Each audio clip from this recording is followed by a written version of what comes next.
Afternoon everyone. Book keeping and accountancy में हम जितना भी कोर्स कंप्लीट कर चुके हैं उसका आपको पूरा लिखा हुआ अपने रजिस्टर में कंप्लीट होना चाहिए। जो आप रजिस्टर में लिखते हैं उसकी आप फ़ोटो खींच करके मुझे सेंड कीजिए। जितनी लर्निंग करते हैं उसकी वीडियोस बना करके भी सेंड कीजिए ग्रुप पर या पर्सनल पर।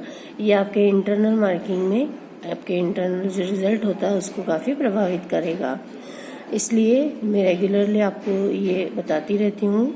जितना हम कंप्लीट कोर्स कर चुके हैं उसे एक बार फिर देख लेते हैं। जो चैप्टर हम कंप्लीट कर चुके हैं उनमें introduction of accounting, fundamental accounting, assumption, accounting principle and accounting standard. Third chapter recording business transaction, fourth journal, book of original record, subsidiary books, subdivision of journal, sixth ledger, seventh bank reconciliation statement, eighth trial balance, 9th chapter errors and their rectification and 11th chapter depreciation अभी continue है। Chapter 10 जो course से हटा दिया गया है इस chapter को हमने स्किप किया है। चैप्टर 11 डेप्रिसिएशन, इसमें हमने सबसे पहले डेफिनेशन देखी है। इसे आपको अच्छे से लर्न करना है और रजिस्टर में नोट डाउन करना है। टर्मिनोलॉजी में जितनी भी टर्म्स हमने देखी है ये हमें इस चैप्टर में काफ़ी हेल्पफुल होगी, इसलिए इसे अच्छे से पढ़ना है। कंसेप्ट ऑफ डेप्रिसिएशन हम देख चुके हैं इसमें, और डेफिनेशंस में, इन दोनों में आपको समझ करके पढ़ के और इसके नोट्स के माध्यम से भी क्वेश्चन को प्रिपेयर करना है। 11.3 कॉजेज ऑफ डेप्रिसिएशन, ये बहुत इम्पॉर्टेंट है। इसमें आपको मैं पहले भी बता चुकी हूँ जो हमारे इंटरनल एंड एक्सटर्नल कॉजेज हैं जिसके कारण कि हम डेप्रिसिएशन लगाते हैं, तो इसे आपको अच्छे से याद करना है। फर्स्ट पॉइंट है wear and tear, second deflation, third obsolescence, fourth effusion of time and fifth permanent fall in market value and sixth accident. इसके कैरेक्टरिस्टिक्स के पॉइंट और स्पेशल फीचर्स ये भी हम देख चुके हैं। इसमें जो डार्क अक्षरों में आपको मेन पॉइंट्स दिए हैं इन्हें आप लिख करके और इनकी डिटेल के रूप में इन पॉइंट्स को समझाएंगे। इनके 11 पॉइंट है, इनमें से एनी 6 पॉइंट को आपको लिखना है। इसके बाद डिफरेंस दिए थे डेप्रिसिएशन एंड फ्लक्चुएशन। इस डिफरेंस को भी मैंने आपको बहुत अच्छे से समझाया हुआ है, आप प्रीवियस वीडियो देख सकते हैं। इसके बाद जो डिफरेंस है वो है डेप्रिसिएशन एंड ऑब्सोलेंस, एंड एक और जो डेप्रिसिएशन है ऑब्सोलेशन and expiration of time. Obsolescence मतलब अप्रचलन होना, एक्सपायरेशन ऑफ टाइम मतलब समय का व्यतीत हो जाना। इन सब डिफरेंसेस के बाद में नीड्स और ऑब्जेक्टिव्स और इम्पोर्टेंस ऑफ प्रोवाइडिंग डेप्रिसिएशन। इसके भी जो टोटल 11 पॉइंट है उनमें से 8 पॉइंट आपको अच्छे से करना है। इसके बाद एक शॉर्ट नोट के रूप में जो मैंने कल बताया था, डेप्रिसिएशन एक चार्ज है या प्रभार के रूप में होता है बिजनेस में, तो यह एक एक्सपेंसेस के रूप में होगा, इसलिए इसे एक चार्ज के रूप में देखा जाता है। नेक्स्ट एक और जो टर्म थी वो थी क्या डेप्रिसिएशन एक लैंड पर भी लगाया जाता है, भूमि पर भी लगाया जाता है। तो इसमें बताया गया था कि यूजुअली लैंड पर नहीं लगता है क्योंकि जो भूमि होती है उसकी वैल्यू बढ़ती जाती है, लेकिन यदि लीज पर कोई भूमि ली गई हो, लैंड ली गई हो, तो उसे हम उस पर डेप्रिसिएशन कैलकुलेट करते हैं क्योंकि जनरली माइंस के लिए वो यूज़ में आती है। लिमिटेड जो टाइम के लिए हम लिमिटेड पीरियड के लिए उसे लीज पर लेते हैं, तो ऐसी भूमि पर हम जरूर डेप्रिसिएशन कैलकुलेट करते हैं। क्योंकि जब खदानों में से कुछ भी मटेरियल निकालते हैं तो उसकी अपने आप ही कैपेसिटी कम होगी, मतलब जितना हमने निकाला उससे उसकी एफिशिएंसी कम मानी जाती है। इसके बाद स्पेशल टर्म्स में मैंने आपको समझाए थे depreciable assets, useful life, residual value, obsolescence, depletion, amortisation and fluctuation. इन सारे वर्ड्स के मीनिंग में मैंने आपको बहुत अच्छे से समझाए हुए हैं, ये आप प्रीवियस वीडियो देख करके और अच्छे से समझ सकते हैं। Then factor affecting the amount of depreciation. Depreciation को जब हम लगाएंगे तो कौन कौन से ऐसे तत्व हैं जो उनको अफेक्ट करते हैं या प्रभावित करते हैं।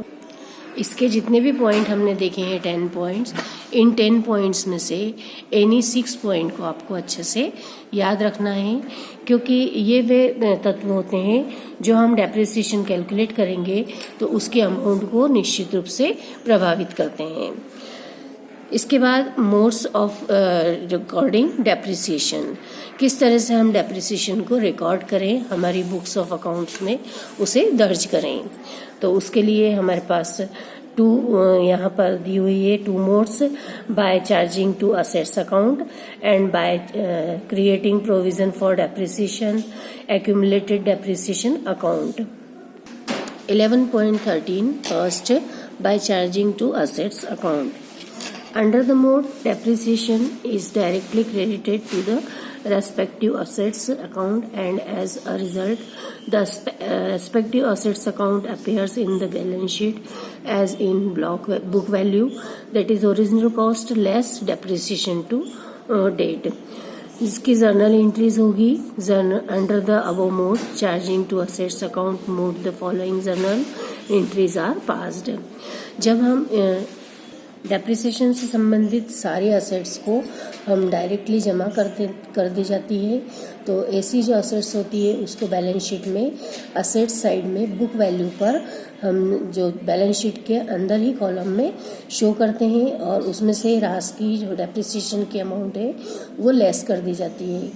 जो बची हुई अमाउंट होती है, जो बैलेंस होता है, वह हम बैलेंस शीट के जो आउटर कॉलम होता है उसमें लिखते हैं। मीन्स जो मूल लागत है, जो उसकी कॉस्ट है, उसमें से डेप्रिसिएशन की वैल्यू को कम करके बची हुई जो अमाउंट होती है उसे हम बाहर कॉलम में शो करते हैं, अमाउंट के कॉलम में वो ऐड की जाएगी। इस ढंग से जो जर्नल एंट्री में एंट्री की जाती है जर्नल में, वह एंट्रीज इस प्रकार होगी। व्हेन असेट्स इज परचेज्ड, जब हम संपत्ति खरीदते हैं, assets account debit to cash और बैंक। नरेशन होगी assets purchase for cash.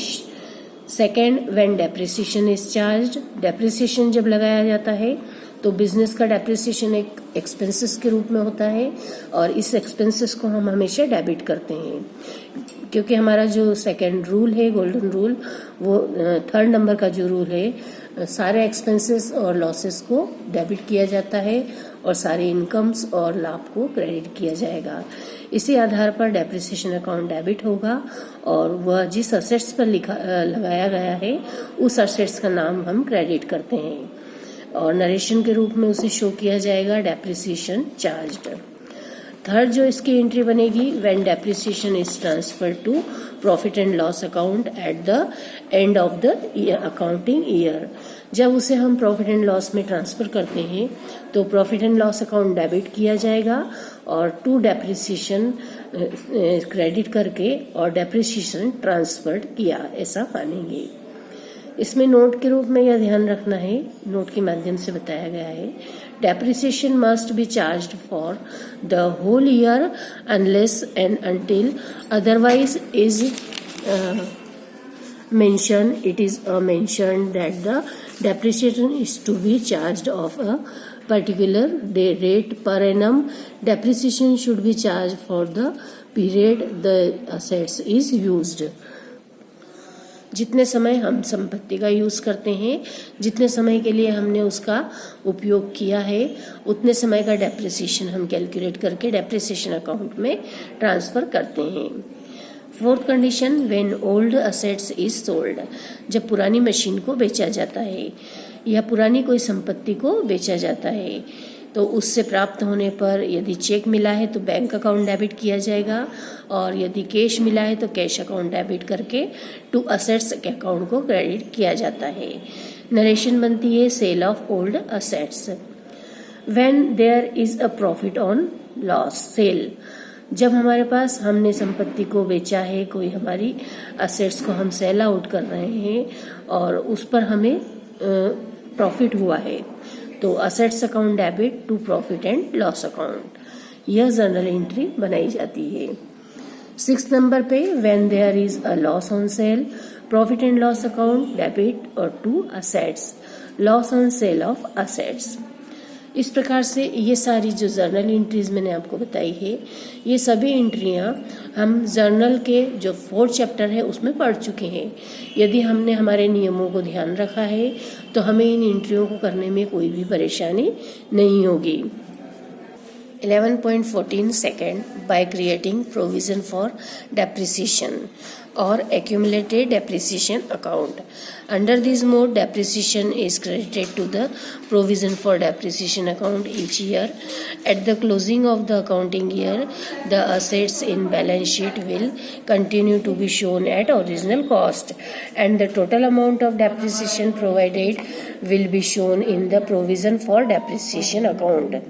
This amount of provision for depreciation account is deducted from the original cost of assets in the inner column, and the balance will be shown in the outer column in balance sheet. Alternatively, assets may be shown in asset side of balance sheet. The original cost and provision for depreciation may be shown in the liability side of the balance sheet. Under this mode, इस ढंग से जब हम हमारे depreciation को, ह्रास को आयोजित करते हैं या प्रोविज़न प्रिपेयर करते हैं, तो उसके लिए एक अकाउंट बनाया जाता है प्रतिवर्ष जो पर ईयर होता है ह्रास की राशि के लिए। प्रोविज़न फॉर डेप्रिसिएशन अकाउंट, उसमें हम उस अमाउंट को जमा करते हैं और अकाउंटिंग ईयर के एंड में जब बैलेंस शीट प्रिपेयर करते हैं तो उसमें असेट्स को जो उसकी ओरिजिनल कॉस्ट होती है उस पर हम उसे शो करते हैं, और डेप्रिसिएशन की जो टोटल अमाउंट होती है उस टोटल अमाउंट के लिए भी जो प्रोविज़न हमने बनाया है उस अकाउंट में हम उसे डेप्रिसिएशन को भी शो करते हैं। जो हमारा डेप्रिसिएशन के लिए हमने प्रोविज़न अकाउंट प्रिपेयर किया है उसके अमाउंट को भी हम बैलेंस शीट में एसेट साइड में अंदर के कॉलम में जो असेट्स की मूल कॉस्ट होती है, मूल लागत होती है, मेन कास्ट होती है, बुक वैल्यू, उसमें से हम माइनस करते हैं, घटा दी जाती है डेप्रिसिएशन की अमाउंट। और जो संपत्ति का, असेट्स का जो हम बाहर के साइड कॉलम में बैलेंस शीट के जब हम अमाउंट को लिखते हैं तो उसमें माइनस करने के बाद ही वो अमाउंट लिखी जाती है। इसे वैकल्पिक रूप में यदि हम देखें अल्टरनेटिव के रूप में, तो इसके अल्टरनेटिव जो हमारी असेट्स होती है तो उसे हम जब बैलेंस शीट में असेट साइड में बाहर की साइड में लिखते हैं, मतलब अमाउंट के कॉलम में, तो वो हमारे जो मूल लागत होती है, जो ओरिजिनल कॉस्ट होती है, उस पर ही दिखाई जाती है। और डेप्रिसिएशन के लिए जो हमारी प्रोविज़न की अमाउंट है उसे हम बैलेंस शीट के लायबिलिटी साइड में दिखाते हैं। इस ढंग से जब हम एंट्री करते हैं या हम हमारे इसको शो करते हैं अमाउंट को, तो जो जर्नल एंट्री बनती है वो जर्नल एंट्री है जब हम इसका रिजर्व प्रोविज़न करते हैं तो प्रोविज़न करते समय depreciation account debit to provision for depreciation account लिखा जाता है, और डेप्रिसिएशन चार्ज ऑन असेट्स या नरेशन लिखी जाती है। And for making provision for depreciation, जब प्रोविज़न प्रिपेयर किया जाएगा तो profit and loss account debit to depreciation account, depreciation transfer to profit and loss account. Example number first देखते हैं। The cost of a machinery 60,000, its useful life is 10 years. At the end of 10 years, its scrap value is estimated to be 10,000. The machinery is purchased on 1st January 2017. The accounts are closed on 31st December each year. Prepare necessary accounts by charging to assets account and by creating provision for depreciation account for 2017 and 18, and show balance sheet on 31st December 2018. इस प्रकार से ये जो example दिया हुआ है, इस example में यह बताया गया है कि एक मशीनरी की कॉस्ट 60,000 रुपये है, जिसका कि यूज़फुल लाइफ मतलब उपयोगी जीवन काल जो होता है वह 10 वर्ष है, और 10वें वर्ष के अंत में इसकी स्क्रैप वैल्यू 10,000 एस्टिमेटेड की गई है, मतलब अनुमान लगाया गया। यह मशीन 1 जनवरी 2017 को खरीदी गई थी और हिसाब किताब जो होता है, जो हमारा अकाउंटिंग पीरियड होता है, वो 31 दिसंबर को लास्ट होता है, मतलब 31 दिसंबर को अकाउंट्स क्लोज किए जाते हैं। तो जो हमारे नेसेसरी अकाउंट्स हैं 2017 और 18 के लिए, वह तैयार कीजिए। कंडीशंस दी है कि फर्स्ट डेप्रिसिएशन चार्ज करके मशीन अकाउंट में जमा किया जाता है, और सेकंड जो कंडीशन है, डेप्रिसिएशन के लिए हमें एक प्रोविज़न करना है, प्रोविज़न अकाउंट प्रिपेयर करना है, और यह भी क्लियर करना है कि 2018 में जो असेट्स है उसको बैलेंस शीट में किस प्रकार से शो किया जाएगा। तो इस जो हमने अभी तक की थ्योरी देखी है, जो एंट्रीज देखी है, उसके माध्यम से हम ये देख सकते हैं कि किस तरह से हम इसमें by charging to assets account ये प्रिपेयर करेंगे। सॉल्यूशन में मशीनरी अकाउंट प्रिपेयर किया जाएगा। उसमें मशीन अकाउंट जब भी प्रिपेयर किया जाएगा, सबसे पहले उसमें कॉस्ट लिखी जाती है। जितनी भी कॉस्ट उस मशीनरी की है, उसे सबसे पहले हम जो ईयर होता है उसके फर्स्ट डेट पर लिखते हैं। तो 2017 में जनवरी 1 को जब हम एंट्री करेंगे तो टू बैंक अकाउंट 60,000 अमाउंट के कॉलम में 60,000 लिखा जाएगा।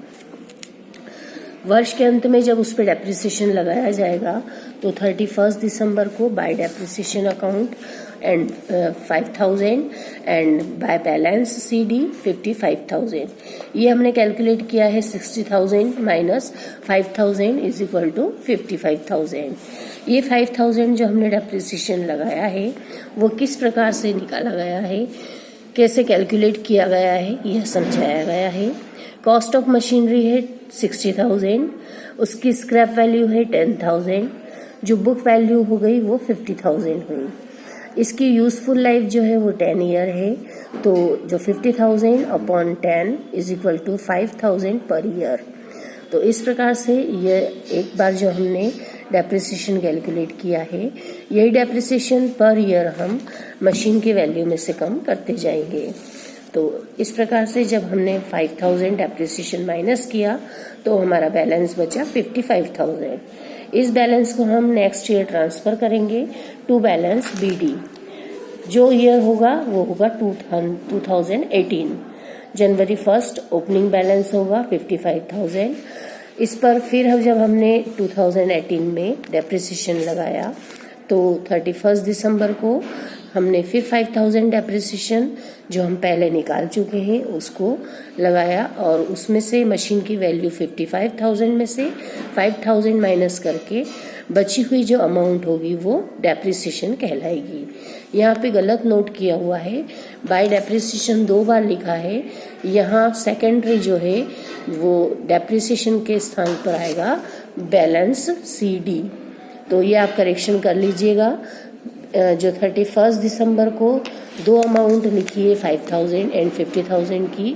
5,000 जो अमाउंट है वो डेप्रिसिएशन की है, और जो बाकी 50,000 अमाउंट है वो बैलेंस आएगा। तो इस प्रकार से ये जो हमारा मशीनरी अकाउंट है 2 साल का वो कंप्लीट बना। इसके बाद जो डेप्रिसिएशन अकाउंट बनेगा उसमें पर ईयर जो हमने डेप्रिसिएशन लगाया है, चार्ज किया है, वह ट्रांसफ़र किया जाता है। उसमें दोनों ही वर्षों में 2017 31 दिसंबर को टू मशीनरी अकाउंट, क्योंकि हमने मशीन पर डेप्रिसिएशन लगाया है, 5,000 लिखा जाता है। इसे ट्रांसफ़र किया जाएगा प्रॉफिट एंड लॉस अकाउंट में। तो प्रॉफिट एंड लॉस अकाउंट में 5,000 हम ट्रांसफ़र कर देते हैं। फिर नेक्स्ट ईयर जब हम वापस से डेप्रिसिएशन लगाएंगे, फिर से 2018 में टू मशीनरी अकाउंट 5,000 एंड 31 दिसंबर को by profit and loss account 5,000 इसे ट्रांसफ़र कर दिया जाएगा। तो इस प्रकार से डेप्रिसिएशन अकाउंट भी प्रिपेयर हो जाता है। इसके बाद जब बैलेंस शीट बनती है तो बैलेंस शीट में जो लायबिलिटी और असेट्स 2 पक्ष होंगे। दोनों ही पक्षों में जब पहले मशीनरी अकाउंट हमने लिखा है असेट्स के रूप में, उसमें जो 31 दिसंबर 18 का डेप्रिसिएशन है 5,000 रुपीज़, वह माइनस करके बची हुई जो हमारे असेट्स की वैल्यू है 50,000, वो हमारे आउटर कॉलम में शो की जाएगी। इस प्रकार से ये मशीनरी अकाउंट हमने यहाँ पर हमारा बैलेंस के रूप में 50,000 शो किया है। नोट के माध्यम से हम देखेंगे the opening balance of machinery on 1 January 2018 was 55,000 and depreciation for 2018 was charged 5,000. Thus 50,000 55 minus 5 will be shown in balance sheet as at 31/12/2018, जो कि हमारा करंट ईयर है या जिस वर्ष हमने बैलेंस शीट प्रिपेयर की है। तो इस प्रकार से जब हमने ये फर्स्ट मोड में हमने ये एग्जाम्पल को देखा है तो इससे हमें क्लियर है कि हम किस प्रकार से मशीनरी अकाउंट प्रिपेयर करेंगे, डेप्रिसिएशन कैलकुलेट करेंगे, डेप्रिसिएशन अकाउंट प्रिपेयर करेंगे एंड बैलेंस शीट में उसे शो करेंगे। सेकेंड मोड में जब हम क्रिएट करेंगे प्रोविजन फॉर डेप्रिसिएशन अकाउंट, तो जब प्रोविजन बनाया जाएगा तो प्रोविजन अकाउंट भी एक नया ओपन होता है और उसे भी हम संपत्ति की वैल्यू में से जो संपत्ति हमने परचेस की है, जो असेट्स हमने बिजनेस में लेकर आए हैं, उस असेट्स से उसे हम ओपन करेंगे। तो 1 जनवरी 2017 टू बैंक 60,000 जब हमने इसे परचेस किया और इसे हमने इसका बैलेंस के रूप में जो मशीनरी अकाउंट है उस मशीन की वैल्यू 60,000 एज इट इज बताई है बाय बैलेंस CD। सेकेंड जो नेक्स्ट ईयर होगा 2018 उसमें जनवरी 1 को जो बैलेंस यहाँ पर क्लोजिंग बैलेंस है वही यहाँ ओपनिंग बैलेंस होगा, बैलेंस 60,000 और 2018 के दिसंबर 31 में बाय बैलेंस CD 60,000। इस प्रकार से जो दोनों ही वर्ष के हमने बैलेंस देखे 60,000 वो हमने मशीनरी अकाउंट में शो किए हैं। प्रोविजन फॉर डेप्रिसिएशन अकाउंट जब यह बनाया जाएगा तो सबसे पहले साल में हमने जितना डेप्रिसिएशन लगाया है उस डेप्रिसिएशन के अमाउंट को हम डेबिट में शो करेंगे। टू बैलेंस CD जो 5,000 डेप्रिसिएशन का था वो हमने यहाँ पे लिखा है और 31 दिसंबर को by balance bye depreciation account 5,000। इसके बाद इसके जो डेप्रिसिएशन का हमारा बैलेंस है उस बैलेंस को हमने आगे यहाँ लेकर आएंगे 5,000 लास्ट ईयर का एंड 5,000 रुपीज करंट ईयर का। तो जो दोनों ही बैलेंस हैं यहाँ पर उसे हम डेबिट में लिखेंगे टू बैलेंस CD। तो इस प्रकार से ये जो प्रोविजन हमने बनाया है डेप्रिसिएशन का ये इस तरह से क्रिएट होगा। अब बनेगा डेप्रिसिएशन अकाउंट। डेप्रिसिएशन हमने जितनी अमाउंट का हर बार लगाया है, प्रोविजन जितना हमने बनाया है उस प्रोविजन को अब हर बार हम ट्रांसफर करेंगे प्रॉफिट एंड लॉस अकाउंट में। प्रॉफिट एंड लॉस अकाउंट में by profit and loss account जो 31 दिसंबर को हम ट्रांसफर करते हैं वो 5,000 रुपीज एंड 2017 के और 2018 के दोनों ही वर्षों के 5,000 को हमने यहाँ पे ट्रांसफर किया है। इसे बैलेंस शीट में शो किया जाएगा। बैलेंस शीट एज एट 31 दिसंबर 2018। लायबिलिटी साइड इसकी ब्लैंक रहेगी क्योंकि ये हमारी असेट्स है। असेट्स में जो हमने मशीनरी परचेस की थी 60,000 की जो ओरिजिनल कॉस्ट थी उसकी, उसमें से हमने प्रोविजन फॉर डेप्रिसिएशन 10,000 का जो नया क्रिएट किया है वह माइनस किया जाएगा और टोटल प्रोविजन फॉर 2017 डेप्रिसिएशन 18। तो इस प्रकार से 10,000 कम करके और 50,000 रुपीज हमने आउटर कॉलम में बैलेंस शीट में शो किए। तो इस प्रकार से ये जो हमने एग्जाम्पल देखा है इसमें आपको यह समझाया गया था कि किस प्रकार से दो मोड में हम किसी एग्जाम्पल को कर सकते हैं।